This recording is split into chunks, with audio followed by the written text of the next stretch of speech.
Армысыздар құрметті тыңдарман, қызық әңгімелер арнасына қош келдіңіздер. Әңгімен соңына дейін тыңдап, арнаға тіркеліп қолдау білдіріп кетіңіздер. Бұл әңгіме 18 жастан асқан ересектерге арналады. Мен ауылда өстім. Үйдің ең үлкен тұңғышы болдым. Ата-анама көмектесіп, артымнан ерген барлық бауырларымды өзім тәрбиелеп, ата-анам жұмыста болған кезде үйдегі бар тіршілікті жасап, игеріп өстім. Өстіп, бой жетіп, мектептің 9 сыныбына да келдім. Сабақты екпінді жақсы оқыдым. Мектепте де активист болып, жаман оқушы болмадым. Мектептегі іс-шаралардың баршасына қатысып, белсенді болып жүрдім. Менің алғашқы махаббатым өзімнің сыныптасым Берік болатын. Ол сыныптың атаманы, бойшаң, әдеміше келген, қыздардың бәрінің арманы болған жігіт еді. Осы түрімен ол қыздардың бәріне ұнайтын еді. Сол Берік деген сыныптасым басқа емес мені таңдап, хат жазып, өз сезімін білдіргенде өзге түгілі өзім таң қалып, мен не дерімді білмей сасып та қалдым. Сасқанымнан мен таң қалып, жігітті 1-2 ай сынап көргім келді. Маған деген сезімінің шын екенін білгім келді. Бірақ амал нешік, Берік мені шынымен жақсы көрді ме, ізімнен қалмады. Сол жазған хатын жаза берді. Содан кейін мен келісімімді бердім. Екеуміз солай достасып кеттік. 9 сыныпты бітірер кезде екеуміз шынайы достасайық, енді арғарай кәдімгідей қыз-жігіт болып жүрейік деп маған ұсыныс тастады. Мен де келіскен сыңай таныттым. Ол бұған қуанып кетті. Екеуміз осылайша жақсы дос болып, үнемі дискотека, сыныбымыздың вечерінен кейін мені өзі ағамдай қамқор болып үйіме шығарып салып жүретін. Сөйтіп жүріп екеуміз 9 сыныпты бітіріп, 10 сыныпқа да аяқ бастық. Осылайша дос болып жүріп, екеуміздің достығымыз шынайы махаббатқа ұласып кетті. Оны өзіміз де байқамай қалдық. Мені құшақтап, үнемі иіскегеннен әрі аспайтын Берік бір күні мені дискотекадан қайтып келе жатқан кезде бір ық пана жерге алып барып, оңашада әңгіме айтқансып, мені сол жерге тоқтатып, біраз тұрып қалдық. Сол жерде тұрғаннан кейін Берік көп ұзамай маған жақындап келді де, менің ерніме төніп келді. Өзімді құшақтап, ернімнен сүйе бастады. Осылай ерніңнен сүюді мен көп күттім жаным деп, өзі тағы да сөйлеп қояды. Алғашқы рет мұндай сүюді көрген екеумізге бұл әрі қызық, бір шетінен тәтті нәрсе болып көрінді.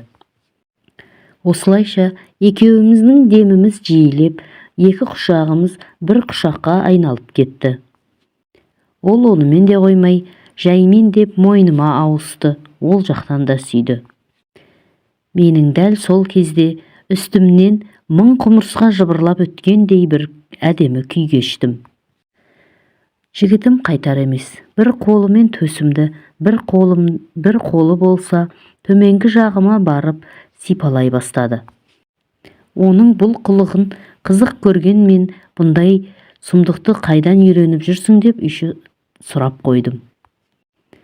Сөйтсем ол, ағамның телефонында неше түрлі видеолар бар, содан көріп алғанмын деп жауап қатты. Ентіккен ол бір уақытта анарыңнан сүйейінші деп өтінді. Мен қарсылықты әлсіз болса да білдірдім. Қойшы, мен ұяламын деп оған қылымсып тұрдым. Қой, ұялмашы, сен менікісің ғой, кейін екеуміз үйленеміз деп ол менің кофтаммен төс тартқышымды жоғары көтерді де, тілінің ұшымен аймалап қытықтап, менің омырауымды сүйе бастады. Мен мұндай күйді, мұндай сүюді бірінші рет көрген кезде рахат күй кешіп, беймәлім бір керемет әлемге кіріп кеткендей болып рахаттанып тұрдым. Өзім де байқамай қалдым. Даусым шығып ыңырсып кеттім. Астым да суланып кеткендей болды. Ол солай сүйіп тұрып, бір уақытта жерге жатайықшы деп, өзінің үстіндегі спортивкасын алды да жерге төседі. Ал мен бұл тірлігінен шошып кеттім де, болмайды деп ыршып түстім.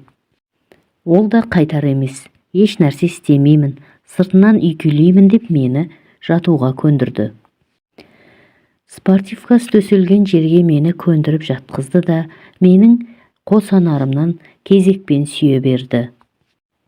Бір қолымен менің іш киімімді шешті де, өзінің сайманын сыртынан үйкелей берді. Бұның бұл қылығынан екеуміз де бір рахат, тәтті сезімге беріліп жаттық.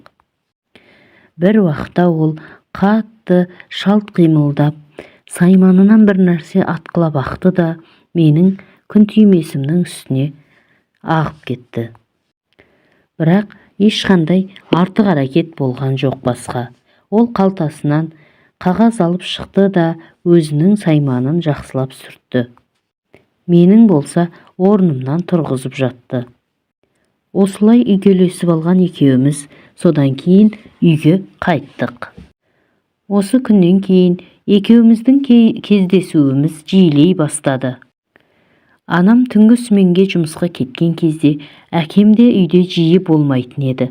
Бұл мүмкіншілікті екеуміз жібермейтін едік. Мен бұны жақсы пайдаланып, тамақты ерте істеп, бауырларымды тамаққа тойдырып, сабақтарын оқытып, ерте жатқызатынмын да, жігітім Берікпен кездесуге шығуға асығатынмын. Екеуміз бірде сарайдың ішінде, бірде моншаның, болмаса бірде қора жақта қалтарыста тұрып, бір-бірімізден үйкелесіп, кайфтарымызды сезініп, рахаттанып жүрдік. Ол маған еш нәрсе істемесе де, сыртынан үйкелегеніне мәз, ал маған соның өзі де кайф беретін сияқты. Мен де мәзбін. Кейде сайманын салса екен деп те, рахатқа батқан кезде беріліп қоя жаздайтынмын. Бірақ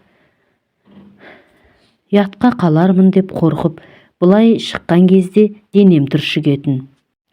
Осылайша екеуміз қыз жігіт боп, бір жылдай сыртынан үйкелесіп жүріп, махаббатқа батып жүрдік. 11-ші сыныпқа көшкеннен кейін Берік, мектеп бітіре сала үйленейік, оқуға бірге кетеміз. Сен маған өзіңнің абыройыңды бер деп менің миымды жей бастады. Екеуміз бір-бірімізді жақсы көреміз, сырымызды білеміз. Әрі екеуміз көп уақыт достастық деп маған қолқа сала берді. Мен сасқанымнан оны кейінге шегеріп, оңаша болған кезде бір күні бір үйде болармыз деп оған уәде беріп қойған едім. Сөйтіп жүргенде іздегенге сұраған менің әке-шешем нағашыларымның ауылына тойға кететін болды. Әке-шешеммен бірге кішкентай 2 інім де кететін болды.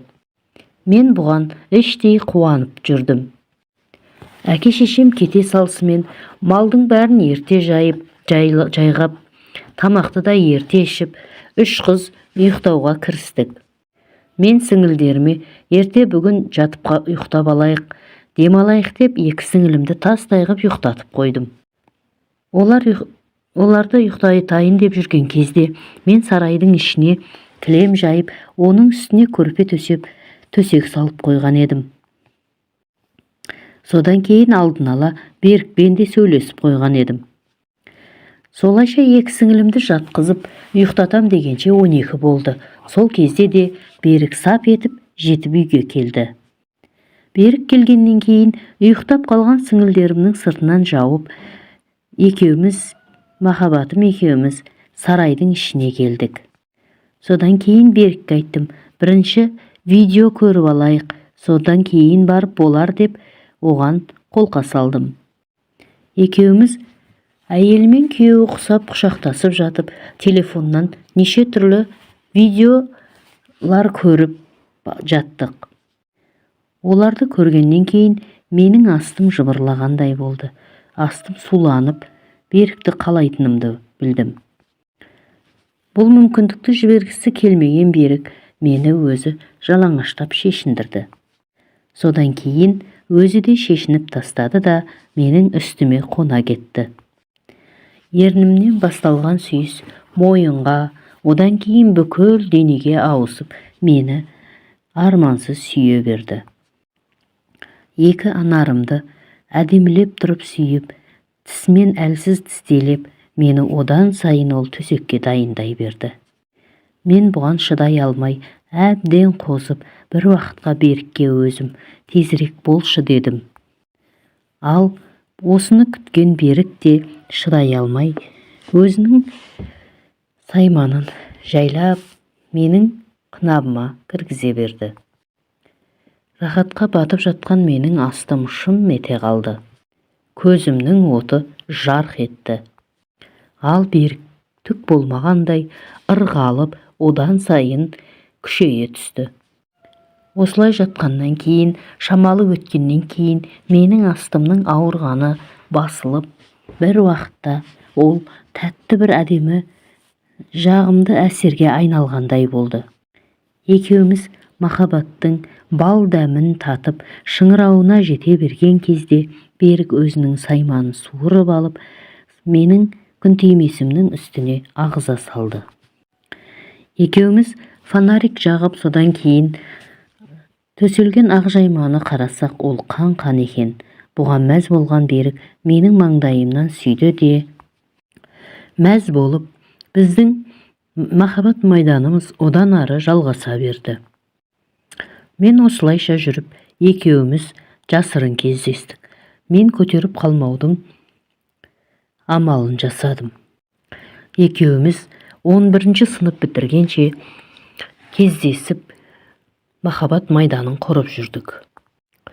Мектепті ойдағыдай аяқтап, осылай жүрсек те, мен оқуды жақсы аяқтағаннан кейін грантқа оқуға түсіп кеттім. Ал менің жігітім оқуға түсе алмай қалды. Оқуға түсе алмағаннан кейін ақылы оқимын деп жүргенде Беріктің әкесі кенеттен қайтыс болды. Мектепті бітіріп үйленеміз деген ойымыз іске аспады, әрі Берік оқуға да түспеді. Қалаға мен өзім кеттім. Менің оқуым Қарағанды қаласында еді. Мен сол жаққа оқуға кетіп қалдым. Жігітім болса анасының қасында ауылда қалды. Екеуміз Беріктің әкесінің жылын бергеннен кейін үйленбекші болып келістік. Бірақ мына сұм тағдыр екеуміздің бір болуымызды жазбаған екен. Мен негізі өзімді Беріктің әйеліндей сезінетін едім. Екеуміз талай әдемі түндер бірге өткіздік қой. Мен оған үйленгенімді елестетіп, екеуміз әлі бірге боламыз деп армандап, көз алдыма елестетіп жүретінмін. Осылай елестетіп, екеуміздің үйленетінімізге сенімді болған күйде, мен де оқуымды оқи бердім. Бірақ та адамның айтқаны болама, тағдыр бізге басқаша тосын сый ұсынып тұр екен. Бір күні оқуда жүріп, группалас қызымның ауылына туған күнге бардық. Сол кезде туған күнге сол сыныптасымның достары да, кластастары келді. Жастар болғаннан кейін бәріміз бірге танысып, білісіп, кеш қызықты өтіп жатты. Туған күннің жалғасын көл жағасына барып жалғастырайық деп, сол жерде біреусі ұсыныс тастады. Бұны құп алған жастар қойсын ба, бәріміз улап-шулап көлдің жағасына да бардық. Көл жағасында уақытты жақсы өткіздік, ойнадық, күлдік, биледік. Содан кейін қайтар уақыт болған кезде кластас дос қызымның досының біреусі: "Қыздар, жаяу қайтасыңдар ма? Жүріңдер машинамен қайтайық" деп ұсыныс тастады. Ойымызда еш нәрсе жоқ. 3 қыз уылдап-шуылдап әлгі айтылған машинаға барып мініп алдық. Машинаның алдында бір бөтен жігіт отырды. Олар группаласымның ауылына кіргеннен кейін группалас қызымның үйіне емес, басқа көшеге қарай машинасын бұра берді. Сөйтіп шарбағы ашық тұрған бір үйдің есік алдына тоқтады да, күте тұрыңдар деп үйге кіріп кетті. Біз үш қыз аң-таң болып машина ішінде еш нәрсе ойламаған күйі отыра бердік. Сөйтіп тұрған кезде үйдің ішінен ақ жаулық ұстаған 3-4 әйел адам шығып, машинаға жақындап келді де, есігін ашып, қайсысы деп әлгі жігіттен сұрай берді. Біз еш нәрсе түсінбеген күйі бір-бірімізге жалт қарап аң-таң боп қалдық. Сөйтіп тұрғанда әлгі жігіт ортадағысы деп дәл мені көрсетпесі бар ма? Мен аузымды ашып та үлгермедім. Әлгі пысық қатындар менің басыма орамалды жапқан күйі әй-шайға қарамай мені сүйрелей жөнелді. Бұндай сұмдықты күтпеген мен қарсыласып, айқайлап, бақырып, шақырып, үйге кіргізуге қарсылық таныттым. Сөз байласқан өзімнің жігітім бар, жіберіңдер деп, оларға әбден жалындым. Мені тыңдай ма? Бәрімізде осылай келгенбіз деп, менің ешқандай айқайыма мән бермеген олар мені күштеп үйге кіргізді. Осылайша 2-3 сағат қарсыласқан менде әл-дәрмен де қалмады. Содан кейін шаршаған мен, қазір қуғыншылар келсе солармен бірге кетермін. Болмаса, естісе Беріктің өзі келер деп үміттеніп, содан кейін монтансып, үндемей қалдым. Бірақ Берігім келмеді, маған бақыт тілеп хатын жазыпты. Осы күннен кейін мен өмірімде ешқандай мән-мағына қалмағандай, өзімді жапада жалғыз қалғандай сезімде болдым. Тойдың қалай өткені, мен қалай келіншек болғаным да есімде жоқ. Тұр десе тұрып, отыр десе отырып, басқа бейне бір басқа адам болғандай мәңгүрт күй кешіп, осы үйде тұра бердім. Ал күйеуімнің қандай адам екенін неке түні болатын кезде бірақ көрдім. Ол бойы аласа келген, қап-қара, менен де бойы сәл кішірек, жуас жігіт екен. Алғашқы неке түні мен оны қасыма жолатпай, ауырып тұрмын деп зірк еттім де, теріс қарап жатып қалдым. Ол да үндемеген күйі маған тиіспей жатып қалды. Өзінің ақылы бар жігіт екен.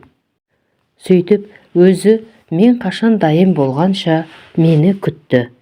Ал мен болсам, күйеуімді қасыма бір ай жолатпай жүрдім. Бір айдан кейін барып, күйеуімнің түрін аяп, оның тағдырым екенін білгеннен кейін мойындап, оны қасыма жатуға көндірдім. Оған адал емес екенімді білдірткім келмей, ауырсынып, жылап-сықтап, содан кейін табанымды тіліп жібердім. Ол болса, көрпедегі қанды көріп, мәз болып, мені адал деп ойлады. Бірақ күйеуіммен болған түн маған түк те ұнамады. Оның мүшесі де өзі сияқты кішкентай екен. Берігім сияқты мені еш қанағаттандыра алмады. Бұның ешқандай қылығы да, еш дене бітімі, еш нәрсесі де өзімнің Берігіме ұқсамайды. Айырылып кетейін десем, тағы да бір түрлі сияқты. Бірақ мен өзге әлемде жүргендей мәңгүрт күйде тұрдым. Әке-шешемнің абыройын ойлап, мен сол үйде тұра бердім. Оқуымды сырттайға ауыстырып алдым. Күйеуімнің табысы бәріне жеткілікті еді. Үйіміз, машинамыз, жағдайымыз жақсы, бірақ екеуміздің арамызда сәби жоқ. Үйленгенімізге енді 2 жыл болды, бірақ мен әлі құрсақ көтермедім. Мүмкін менің күйеуімді қабылдамай, одан қанағаттанбағандығымнан да шығар деп ойлаймын. Бірақ қара күйеуімнің мінезі жақсы, маған әрқашан қамқор. Қалағанымды әпереді, бар айтқанымды істейді. Бірақ менде оған деген еш махаббат сезімі жоқ. Жақында мен өзімнің ауылыма барып қайттым. Сол кезде алғашқы махаббатым Берікті көріп қайттым. Бетпе-бет көрдім. Ол да үйленіп алыпты. 2 баласы бар екен. Кейіннен естідім. Менімен жүрген кезде сонымен қатар көрші ауылдың қызына барып, оны екіқабат қылып қойған екен. Ал ол қыз пысық боп шығып, алмасаң соттатамын деп қорқытып Берікке үйленіп алған екен. Сондықтан болар мені алып кетуге келе алмағаны себебі бар екен. Беріктің жүзінен де мен бақыттың ізін таппадым. Менің етегімді алғаш көтерген Берік те бақытсыз сияқты. Оның түрін көріп, мен оны қатты сағынғанымды сол кезде түсіндім. Оның ыстық құшағын сағынып аңсағанымды да білдім. Оңаша қалған кезде оның бар қылықтары есіме түсіп, ішімнен тығылып жылап, содан кейін күйеуіме оралдым.